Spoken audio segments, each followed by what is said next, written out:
श्रीराम. श्री ब्रह्मचैतन्य गोंदवलेकर महाराज यांचे दैनंदिन प्रवचन. आज 30 मार्च. ज्या घरात शांती त्या घरात भगवंताची वस्ती.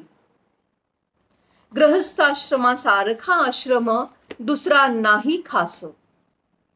नीती धर्माचे रक्षण यासाठीच विवाहाचे कारण. ज्या घरात राहते शांती त्या घरात भगवंताची वस्ती.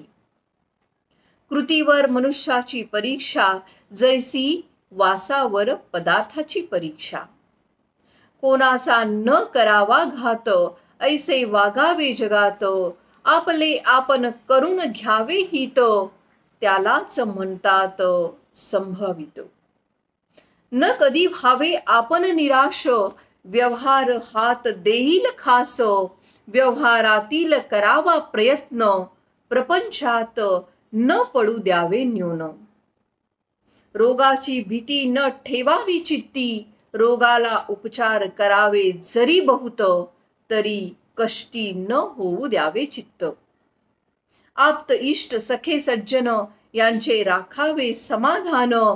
परी न व्हावे त्यांचे अधीन. सर्वांशी राहावे प्रेमाने. चित्त दुश्चित्त न व्हावे कशाने. आपलेपणा ठेवला जेथे प्रेम लागत असे तेथे.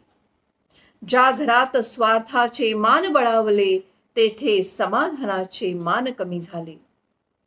मन राखता आले तरच प्रत्येकाला सुख लागले. सुखाने नांदावे नवरा बायकोनी. राम आणावा ध्यानी. दोघांनी राहावे प्रेमाने. सदा वागावे आनंदाने. एकमेकांनी दुसऱ्यास दुःख होईल असे न करावे. काळजी वाटेल असे न वागावे. घरातील माणूस मार्गाने चुकले त्यास प्रायश्चित्त हवे खरे. पण ते नसावे जन्माचे. तेवढ्या पुरतेच असावे साचे. एखाद्याचे हातून करू नये असे कर्म झाले तरी त्याला सुधारण्याच्या मार्गाने सर्वांनी वागावे. आचरण शुद्ध असावे. एक पत्नी व्रत सांभाळावे. प्राण गेला तरी परिद्वार करू नये. कोणतेही व्यसन करू नये. नीच संगत धरू नये. भलते काम करू नये. ग्रहछिद्र कोणा सांगू नये. आपला बोज आपण घालवू नये. विश्वासघात कोणाचा करू नये. परदुःखे हसू नये. देह दुःखे त्रासू नये. केला उपकार बोलू नये. मुलाबाळास सांभाळून राहावे. प्रपंचात कधी उदास न व्हावे. प्रेमाने वागावे सर्वांशी. सुख राहे निस्वार्थापाशी. आई वडिलांची आज्ञा पाळावी. चांगल्याची संगत धरावी.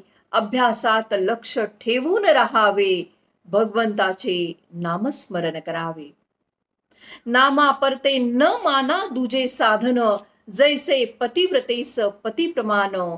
नामा परते न मानावे सत्य. ज्याने राम होईल अंकित. हेच साधू संतांचे बोल. कोणीही न मानावे फोल. आजचे बोधवचन. कोणतेही काम करीत असताना मनाची शांती राखावी. जय जय रघुवीर समर्थ.